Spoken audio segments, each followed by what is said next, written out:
देखिए अगला प्रश्न 3 नंबर प्रश्न पर ध्यान दीजिए। 3 नंबर प्रश्न कहता है कि एक ट्रांसपोर्ट कंपनी 1 अप्रैल 2013 को प्रत्येक 4 लाख रुपया के 5 ट्रक खरीदे। मतलब 4 लाख रुपया का एक ट्रक के हिसाब से 5 ट्रक खरीदा है। ठीक है। फिर कहता है कि कंपनी मूल लागत पर 20% प्रतिवर्ष ह्रास अपलिखित करती है और कैलेंडर वर्ष को अपने हिसाबी वर्ष के रूप में अपनाती है। 1 अक्टूबर 2015 को एक ट्रक दुर्घटनाग्रस्त हो जाता है और बीमा कंपनी दावे के पूर्ण निपटारे में 1,75,000 का भुगतान करती है। इसी तिथि को कंपनी 2,20,000 में पुराना ट्रक खरीदती है और इसके ओवरहॉलिंग पर 20,000 रुपया व्यय करती है। 31 दिसंबर 2015 को समाप्त होने वाले वर्ष में 3 वर्ष का मशीन खाता बनाइए। अब यहाँ देखिए, चूंकि हम 5 ट्रक खरीदे हैं, पांचों का दाम बराबर है, 4 लाख है और उसमें एक ट्रक दुर्घटनाग्रस्त हुआ है, तो जो ट्रक दुर्घटनाग्रस्त हुआ है उसका हम शुरू से ही अलग काम करेंगे और 4 ट्रक को एक जगह काम कर लेंगे। कैसे? गौर से देखिए, बात को समझ जाइए क्या कह रहे हैं हम सब। सबसे पहले यहां लिखेंगे ट्रक अकाउंट,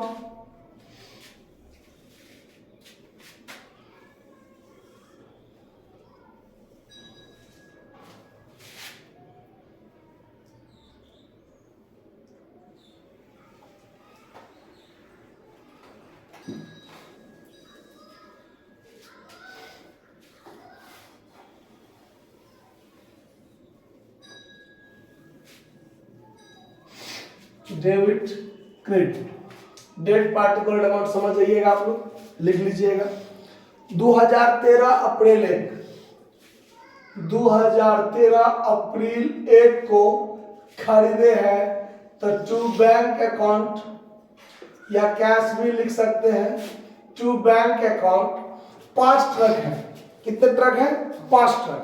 अगर हम पांचों ट्रक का अलग अलग कैलकुलेशन करते हुए चले तो हमको ज्यादा जगह का आवश्यकता होगा, ज्यादा पेज खर्चा होगा, ज्यादा टाइम लगेगा, सब कुछ ज्यादा होगा।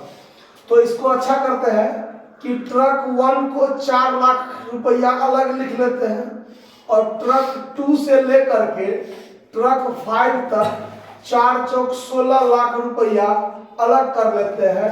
मतलब 20 लाख रुपया टोटल हो गया। मतलब एक ट्रक का दाम 4 लाख, तो 5 ट्रक का दाम 20 लाख। एक ट्रक जो दुर्घटनाग्रस्त होगा आगे चल के, उसको हम शुरू से ही अलग रख लिए। ठीक है। और 4 ट्रक को एक में कंबाइंड करके रखे हैं, T2, T3, T4, T5। मतलब T2 से लेकर के T5 तक हम एक में रख लिए, जो 16 लाख का हो गया, तो टोटल 20 लाख हो गया।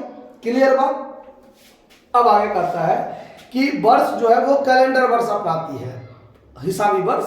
इसका मतलब वर्ष समाप्त कब होगा? 31 दिसंबर 2013 को होगा खत्म।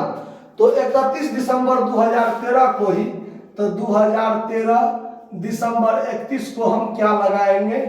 बाय डिप्रिसिएशन ट्रक 1 पर अलग लगाएंगे और ट्रक 2 से लेके ट्रक 5 तक पर अलग डिप्रिसिएशन लगाएंगे। क्लियर बात? समझ में आ रहा है बात? कोई दिक्कत नहीं है? तो 4 लाख का 20%, 4 लाख का 20% 80,000 पूरे साल का होगा। तो पहले साल में 9 महीना चला ना, पूरे साल का यदि 80,000 लगता है तो 9 महीने का 60,000 लगेगा। ठीक है। और इस 16 लाख का 20%, 16 लाख का 20%, 3,20,000 पूरे साल का लगेगा। तो 9 महीने का 2,40,000 लगेगा। ठीक है। तो 3 लाख रुपया डिप्रिसिएशन। वैसे भी देखिए 20 लाख का 20%, 4 लाख पूरे साल का लगेगा, तो 9 महीने का 3 लाख लगेगा ना। साल को 4 भाग में बांटेंगे तो 1-1 लाख करके होगा, तो 9 महीना हो गया 3 भाग, तो 3 लाख रुपया 1 लाख कट जाएगा। अब चलिए पहला साल का बात खत्म। अब उसका सीडी निकाल दीजिए, बाय बैलेंस सीडी। तो T1 का सीडी हो गया 4 लाख में से 60,000 घटा तो 3,40,000, और T2 से लेके T5 तक का 16 लाख में से 2,40,000 गया तो 13,60,000, मतलब 13 3 16 17 लाख, मतलब कि 20 लाख 20 लाख टोटल हो गया कि नहीं हो गया। इधर भी 20 लाख, इधर भी 20 लाख। पहले साल का हिसाब क्लियर है। दूसरे साल में आइए, 2014 जनवरी 1 को टू बैलेंस बीडी, ट्रक 1 पर 3,40,000 और ट्रक 2 से लेके ट्रक 5 तक 13,60,000, मतलब 17 लाख रुपया ये हो गया। 2014 दिसंबर 31 को सीधे हम लोग बाय डिप्रिसिएशन लगाएंगे। इसलिए लगाएंगे क्योंकि जो भी हमारा लफड़ा हुआ है, दुर्घटना सब वाली बात, वो 2015 में हुआ है, 2014 में कोई लफड़ा नहीं है। तो मतलब सीधे लगाएंगे बाय डिप्रिसिएशन अकाउंट। ट्रक 1 पर 4 लाख का साल का ह्रास 20% 80,000 लगाएंगे, और ट्रक 2 से ट्रक 5 तक पूरे साल का 3,20,000 लगाएंगे, मतलब 4 लाख डिप्रिसिएशन लग जाएगा। फिर सेम डेट में क्या करेंगे, बाय बैलेंस सीडी निकाल देंगे। ट्रक 1 3,40,000 में से 80,000 गया तो 2,60,000 बच गया, और ट्रक 2 से लेके ट्रक 5 तक 13,60,000 में से 3,20,000 जाएगा तो 10,40,000 रह जाएगा। मतलब 10 2 12, 12 1 13 लाख रुपया रहेगा कि नहीं रहेगा। यहाँ पर 17 लाख, यहाँ भी टोटल क्या कर देंगे 17 लाख।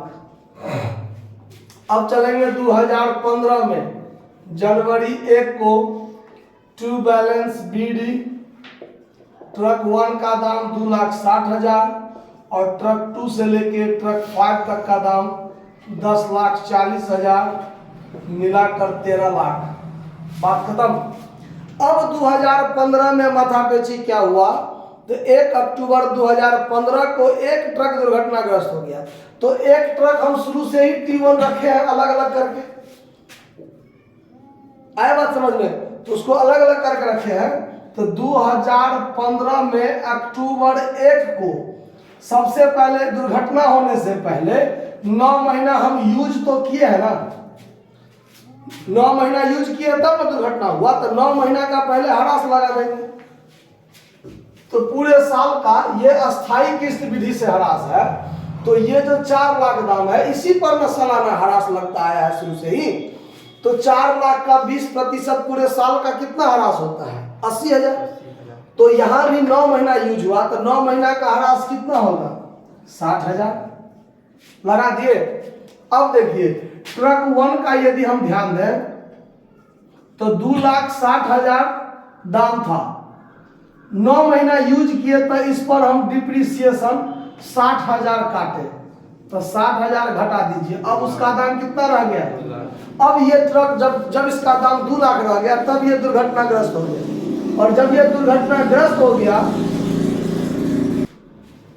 चलिए देखिए बाहर गाड़ी चलता है तो आवाज तो होगा ही, थोड़ा बहुत डिस्टर्बेंस होता है। देखिए अब यहाँ पर जब 2,60,000 में से 60,000 का डिप्रिसिएशन हम चार्ज कर लिए, अब 2 लाख रुपए दाम बचा है। अब जब एक्सीडेंट हुआ उस समय में इसका दाम 2 लाख बचा हुआ है।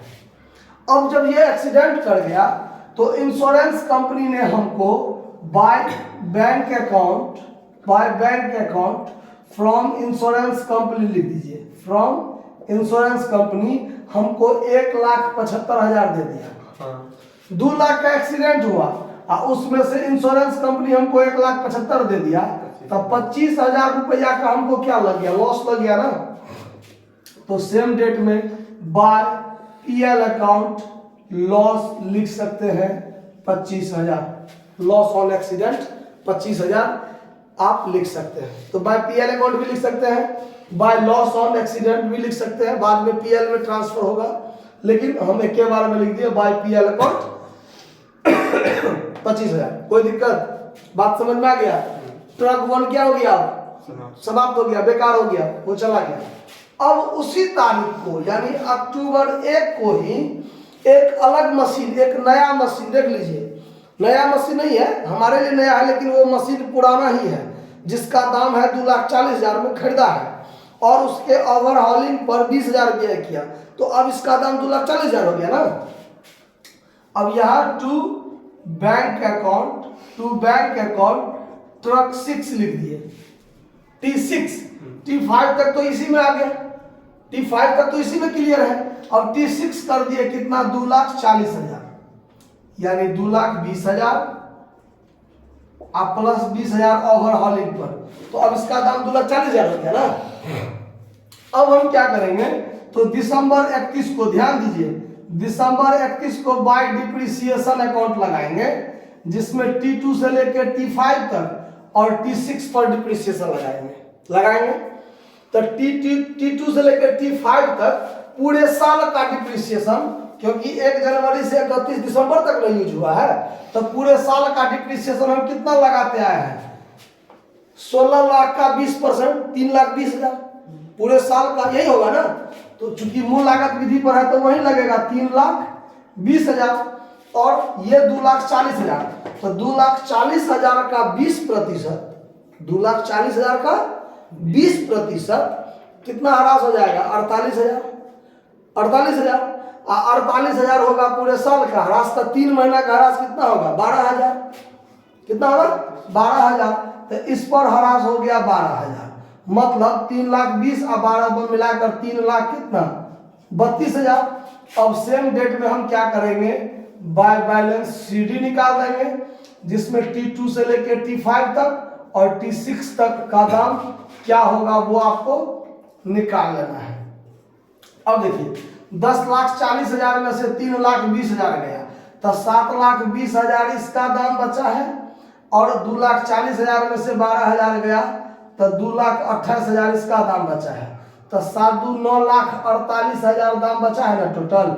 अभी पूरा को जोड़ दीजिए तब 15,40,000, तो यहाँ भी 15 लाख कितना होगा? 40,000, क्योंकि इसी दोनों को जोड़ के इसी में से ना ये सारा काम हुआ है। आया बात समझ में? तो इधर भी 15 लाख 40 जोड़िएगा तो आपको मिल जाएगा, ये टोटल 15,40,000 हो गया।